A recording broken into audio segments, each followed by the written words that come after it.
नमस्कार दोस्तों। आज पहली बार मैं सामने फ्रंट पे आया हूँ।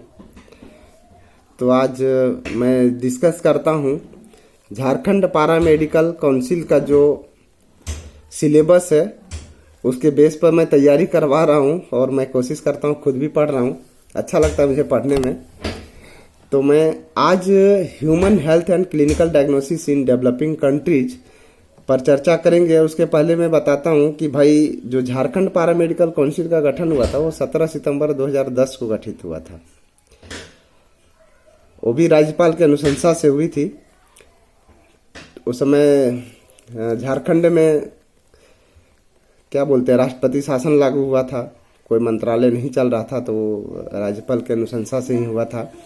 तो दोस्तों मैं बताना चाहता हूँ वो गठित तो 10 दिन पहले ही होना था, 7 सितंबर को ही होना था, लेकिन कुछ मतलब फिर उस समय मंत्रालय विस्तार वगैरह हुआ जिसके चलते उसको डिले हो गया 10 दिन। तो गठित हो गई, काउंसिल बनी। तो फिर काउंसिल के बाद उसमें सिलेबस वगैरह प्रोवाइड किया गया। तो सिलेबस में पहला चैप्टर था first paper and second paper, 2 paper बनाया गया। फर्स्ट पेपर का नाम रखा गया है जिसका नाम है, बाद में उसका नामांकन वगैरह हुआ बहुत आगे आने के बाद, तो उसमें से उसका नाम पड़ा बेसिक मेडिकल साइंस। जब हम लोग एग्जाम दिए थे उस समय पेपर 1 पेपर 2 में माइक्रोबायोलॉजी वगैरह को ऐसे ही मैच करके बनाया गया था। तो फर्स्ट बार दोस्तों झारखंड में पारा मेडिकल काउंसिल का गठन हुआ था, जिसमें पहले ऐसा होता था कि पेपर 1 में जो है हेमेटोलॉजी एंड शायद माइक्रो ये रहता था, क्या बोलते हैं उसको, बायोकेमिस्ट्री रहता था। इसके बाद सेकंड पेपर में हेमेटोलॉजी और हिस्टोपैथोलॉजी रहता था। कुछ ऐसा ही 2 पेपर को, मतलब दोनों पेपर को मिला के first paper and second paper बनाया गया था। अब अभी जो अपडेट किया है वो बहुत अच्छा कर दिया है कि फर्स्ट पेपर में क्या है कि आपका बेसिक मेडिकल साइंस, जिसमें anatomy, physiology, biochemistry, pharmacology and PSM आता है। एंड सेकेंड पेपर जो होता है वो डिपार्टमेंटल होता है। जैसे आप एमएलटी कर रहे हैं तो एमएलटी से पैथोलॉजी हो गया, माइक्रोबायोलॉजी हो गया एंड बायोकेमिस्ट्री हो गया। तो दोस्तों मेडिकल साइंस में एनाटॉमी एंड फिजियोलॉजी सबसे बेसिक चीज़ है और पढ़ना भी चाहिए, और जहाँ नहीं पढ़ाई होती वहाँ पढ़ाई होना भी चाहिए। तो आज हम लोग बात करेंगे human health and clinical diagnosis in developing countries, जो झारखंड पारा मेडिकल काउंसिल के पेपर 2 से रिलेटेड सिलेबस में आपका पहला चैप्टर आता है। उसका नाम है human health and clinical diagnosis in developing countries. तो उसमें दोस्तों हम लोग पढ़ेंगे कि मेरा शरीर जो है, our body is an incredible organic machine. हमारा शरीर जो है वो अविश्वसनीय है। यह मतलब क्या बोलते हैं, it maintains its balance is called homeostasis under normal healthy conditions. After all, with this involved organizations of our body, we have survived for several million years. With imbalance, nature has been to correct this imbalance by itself. Thus, it is said in the Hindu's scripture, पूर्णमदः पूर्णविदम। पूर्णमदः पूर्णविदम का मतलब क्या होता है कि भाई वह जो दिखाई नहीं देता है, वह जो दिखाई नहीं देता है वह अनंत और पूर्ण है। जो मेरा शरीर है वो किसी को दिखाई, मतलब अंदर क्या है नहीं है कौन देखता है, किसी को दिखाई तो नहीं देता है। लेकिन हमारे शरीर के अंदर बहुत छोटे छोटे कण, मतलब क्या बोलते हैं, उत्तक हैं, बहुत सारे छोटे छोटे उत्तक और सेल्स वगैरह से, मतलब टिश्यू एंड सेल से मिल के इतना बड़ा शरीर बना है। उसमें बहुत सारे ऑर्गेन हैं, जो हर एक ऑर्गेन का अलग अलग कार्य है और हर एक ऑर्गेन इम्पोर्टेंट है। दोस्तों इसमें पूर्ण इस तरह से है क्योंकि हम लोग को, आप ध्यान दिए होंगे कि रूरल एरिया में क्या होता है, रूरल एरिया में ज़्यादातर डॉक्टर नहीं होते हैं। डॉक्टर का पोस्टिंग भी होता है तो नहीं रहना चाहते हैं, तो उसके लिए अभी सीएचओ को पोस्टिंग किया गया है। तो डॉक्टर नहीं होते हैं तो उस कंडीशन में क्या होता है, किन्हीं को 3 दिन से फीवर है तो 3 दिन से ऐसे ही देख रहे हैं। आजकल तो डेवलप हो गया। पहले 1999, 98, 97 के दशक में क्या होता था कि लोग डॉक्टर के पास जाना नहीं चाहते थे, नहीं जाते थे, पैसे नहीं था। आज हमारे देश में ऐसी स्थिति थी कि मतलब पैसे की कमी थी, जिसके चलते लोग अपना अच्छा सर्विस नहीं ले पाता था। आज भी बहुत अच्छे कंडीशन में मेरा देश नहीं जी रहा है, और आज भी बहुत लोग जो हैं जो मतलब इलाज के अभाव में मौत हो जाती है। तो ऐसा कंडीशन था, तो लोग क्या करते थे कि इलाज के लिए कहीं नहीं जाते थे, पैरास्टामोल भी नहीं लेते थे। तो उसमें क्या कंडीशन होता था कि भाई वो खुद से ठीक हो जाते थे, 3 दिन के बाद 4 दिन के बाद वह स्वतः ठीक हो जाते थे। तो बॉडी ऐसा काम करता है, भगवान ऐसा हम लोगों को बनाया है कि मतलब स्वतः ठीक हो सकती है जो होने लायक रहता है, वरना नहीं भी तो मतलब वो डेथ भी हो जाता है। तो उतना बड़ा रिस्क लोग अब नहीं लेते हैं। पहले नॉर्मल डिलीवरी वगैरह गांव में हो जाती थी तो उसमें बहुत लोगों की जान चला जाता था। आज के डेट में क्या है कि यदि सीजर का जरूरत पड़ा तो डॉक्टर हैं, सीजर कर दिए, हो गया, बहुत अच्छा, कोई दिक्कत नहीं हुआ, ना बच्चा मरा ना ये माँ मरी, दोनों स्वस्थ है। तो 1-2 केस तो अभी भी गड़बड़ा जाता है, तो उसका भगवान जो जिसका चाहते हैं वो नहीं रोक सकते हैं। तो दोस्तों, आज हम लोग बात कर रहे थे ह्यूमन हेल्थ के बारे में। ह्यूमन हेल्थ में जो है हम लोग इस चीज़ पर चर्चा इसलिए कर रहे हैं कि हमारे सिलेबस में ये चैप्टर है। अब हम लोग डायग्नोसिस किसको बोलेंगे? क्लिनिकल डायग्नोसिस जो बोलते हैं, the process of investigation is called, the process of investigation is called diagnosis. इसी का सिमिलर चलता है, ठीक है। अब उसको हम लोग क्या बोलते हैं? This is a comparable to criminal investigation perform by a detective. वही चीज को देखिए, यदि कोई क्रिमिनल मतलब किसी को मार दिया और कुछ कर दिया तो उसको हम लोग क्या बोलते हैं? डिटेक्टिव। और यदि कोई तरह का प्रोसेस है, मतलब जो मतलब किसी को प्रॉब्लम हो गया, शरीर में दर्द, माथा दर्द, बुखार, खांसी, सर्दी, ये सब हो गई तो उसको हम लोग डायग्नोसिस बोलते हैं। जैसे ब्लड प्रेशर भी आता है, शुगर भी आता है, तो ये सब डायग्नोसिस के अंदर आएगा, ठीक है। तो ये हमारे देश की स्थिति था। और अब हम लोग पढ़ेंगे medical care in India. Medical care in India. तो दोस्तों, हमारे देश में क्या है कि मेडिकल सर्विसेज बहुत बेटर नहीं है। आज भी हम लोग बोलना चाहेंगे तो खुल के कोई नहीं बोल सकता है कि मेरे देश में बहुत बेटर सर्विसेज मिलती है मेडिकल का।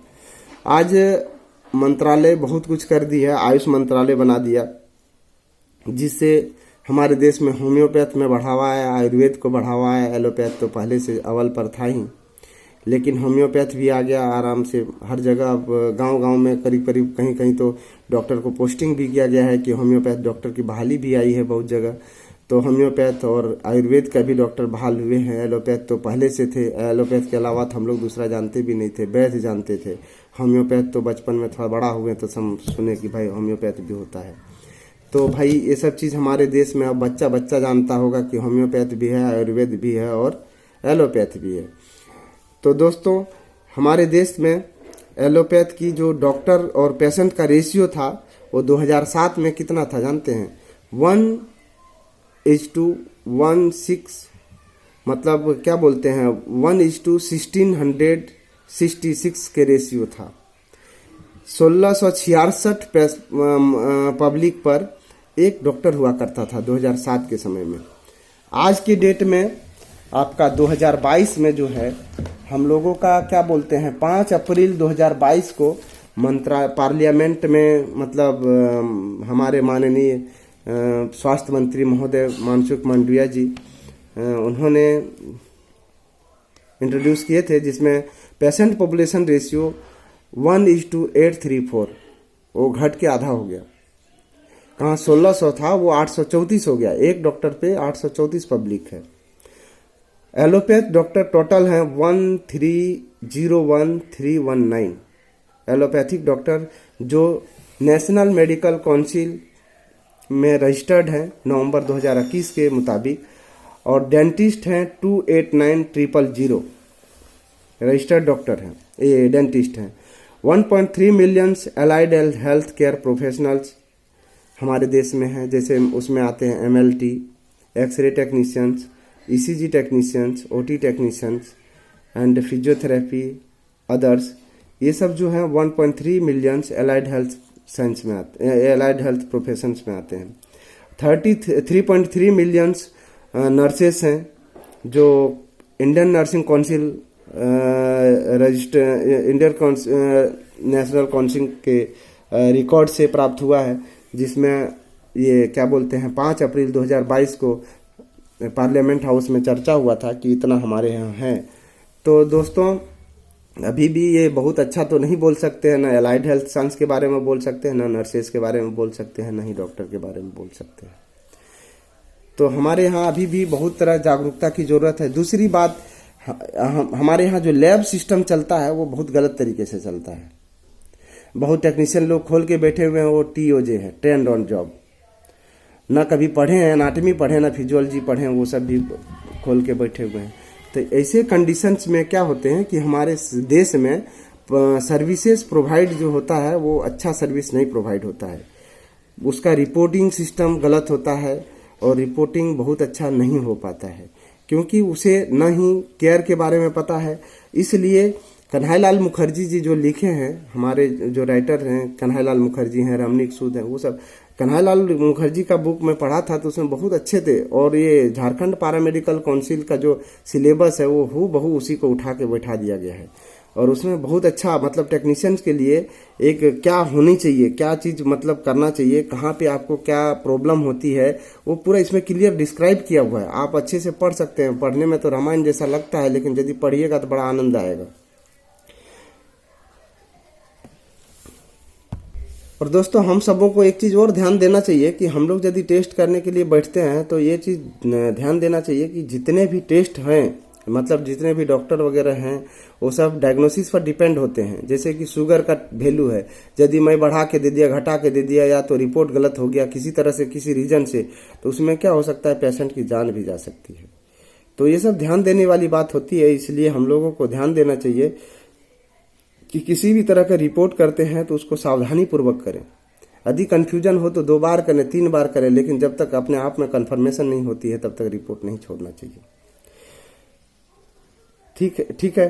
तो ये हो गया आपका मेडिकल केयर इन इंडिया, जिसमें हमारे देश में क्या स्थिति है उसके बारे में हम लोग जानकारी लिए। अब दूसरी बात है दोस्तों कि हमारे देश की ऐसी स्थिति है कि लोग मतलब इंश्योरेंस नहीं ले सकते हैं। मेडिकल इंश्योरेंस जो है वो भी नहीं ले सकते हैं। बहुत मतलब गवर्नमेंट के ऊपर डिपेंड होते हैं। बहुत लोग प्राइवेट हॉस्पिटल में इलाज करवाते हैं, ज़्यादा पैसा देते हैं, लेकिन वो मेडिकल इंश्योरेंस नहीं ले सकते हैं। दोस्तों मेडिकल इंश्योरेंस में क्या होती है कि आप यदि कोई कंपनी का मेडिकल इंश्योरेंस ले लिए तो उसमें 2 तरह का मेडिकल इंश्योरेंस वगैरह रहता है। फैमिली कवर रहता है और विदाउट फैमिली रहता है। यदि आप सिंगल हैं तो सिंगल अपना ले सकते हैं। बहुत ज़्यादा महंगा नहीं आता है, 4-5 हज़ार रुपये का ईयरली आता है। बहुत ज़्यादा तो मैक्सिमम 10 हज़ार रुपये का ईयरली होता है। तो उसमें आपका इंडोर फैसिलिटी अवेलेबल होती है। तो इंडोर फैसिलिटी ज़्यादातर आपका खर्च पड़ता है इंडोर सर्विसेज में। आउटडोर सर्विसेज में बहुत ज़्यादा खर्च नहीं पड़ता है। तो इंडोर फैसिलिटी की ज़रूरत होती है, क्योंकि वहाँ पे लाखों का खर्च होता है। और उसके चक्कर में हम लोग क्या करते हैं, छोटे छोटे नर्सिंग होम वगैरह में चले जाते हैं, जहाँ पे मतलब क्या बोलेंगे, वेल ट्रेंड नर्स भी नहीं रखा जाता है। कहीं कहीं छोटे छोटे क्लिनिक खोल के बैठे हुए हैं। हमारे देश में ऐसी स्थिति है। आज भी नर्सेस को या पैरामेडिकल स्टाफ को अच्छे सैलरी नहीं मिल पाता है। तो उसका रीज़न है कि भाई पार्टिकुलर 1% कमाने के चक्कर में रहते हैं। दूसरी बात है उनका भी नहीं चलता तो आपको कहाँ से देंगे, ऐसा भी कंडीशन है लोगों के साथ। तो दोस्तों हम लोगों को ध्यान देना चाहिए कि हम लोग जॉब के तरीके से इसको काम नहीं करना चाहिए। हम लोगों को काम करना चाहिए एक तरह से, एक अपने आप मतलब क्या बोलते हैं, अपना कि मेरी रिस्पॉन्सिबिलिटी है, ये समझ के हम लोगों को काम करना चाहिए। ठीक है। Medical laboratory and laboratory personal में क्या क्या होता है उसके बारे में हम लोग जानकारी लेना चाहेंगे। तो मेडिकल लेबोरेटरी में क्या है कि उसमें दोस्तों मेडिकल लेबोरेटरी में क्या होता है कि उसमें जो पैथोलॉजिस्ट होते हैं वो PG होते हैं, MD पैथ होते हैं। दूसरा उसमें टेक्नीशियंस जो होते हैं मिनिमम DMLT होते हैं और सर्टिफिकेट MLT होते हैं। ठीक है। सर्टिफिकेट मतलब 1-1.5 साल की कोर्स होती है, तो उसका भी रहता है। वो फ्लेबोटॉमी का काम करता है। टेक्नीशियंस अपना मतलब टेस्टिंग वगैरह का देखते हैं, क्वालिटी कंट्रोल वगैरह देखते हैं, तो वो सब होती है। तो हम लोगों में सबसे बड़ा चीज़ है कि better education of technical supplement by opportunities towards updating current information के हिसाब से होना चाहिए।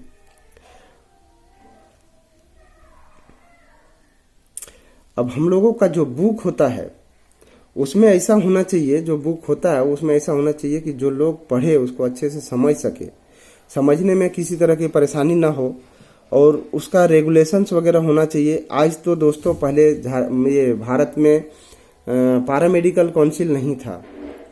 2020 में उसका बिल पास हुआ है लोकसभा सदस्य राज्यसभा सदस्य में, तो अभी तक इम्प्लीमेंटेशन नहीं हो पाया है पूरे देश में। और बहुत कुछ जैसे झारखंड है, राजस्थान है, मध्य प्रदेश है, केरला है, ये सब राज्यों में अभी पैरामेडिकल काउंसिल है। और बहुत ऐसे राज्य में है जो डिपार्टमेंट चलाती है, उत्तर प्रदेश है, बिहार है, दिल्ली है, ये सब में काउंसिल नहीं है। तो वो सब में क्या होता है कि भाई उसका सिलेबस वगैरह अलग तरीके से है, तो उसमें वहाँ पे जो रजिस्ट्रेशंस वगैरह होते हैं वो डिपार्टमेंट को देखना पड़ता है। तो उसका मतलब किसी तरह का प्रॉब्लम हुआ तो उसको कौन देखेगा, तो उसके लिए कुछ नहीं है वहाँ पे। तो जो डिपार्टमेंट में है तो उसका कोई बहुत हमको नहीं लगता है कि उस पर उस टाइप से रिस्पॉन्सिबिलिटी होती होगी, क्योंकि बंगाल में तो बहुत लोग ऐसा है जो कि मतलब अपने आप को भी बोलता है कि मैं बोर्ड हूँ। तो बोर्ड हर जगह होनी चाहिए और उसका क्या बोलते हैं अनुपालन भी होना चाहिए पूरे देश में।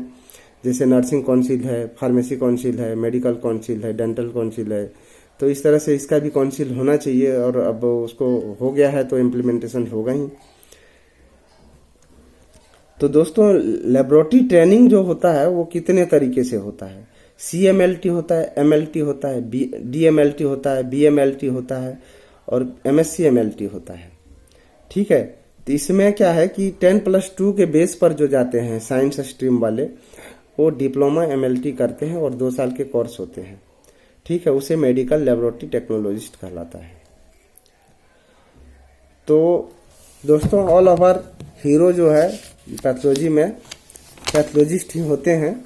और उनके साथ में मतलब बैठ के अच्छे से मतलब किसी में ये एटीट्यूड नहीं होना चाहिए कि भाई मैं MLT हूँ, वो डॉक्टर हैं अपना जगह काम करेंगे, वो दूसरा MLT है वो भी अपना काम करेंगे, मैं करूँगा, वैसे नहीं करना चाहिए। जब भी हम लोग काम करते हैं तो आपस में मिलजुल के काम करना चाहिए ताकि रिपोर्टिंग सिस्टम अच्छा हो।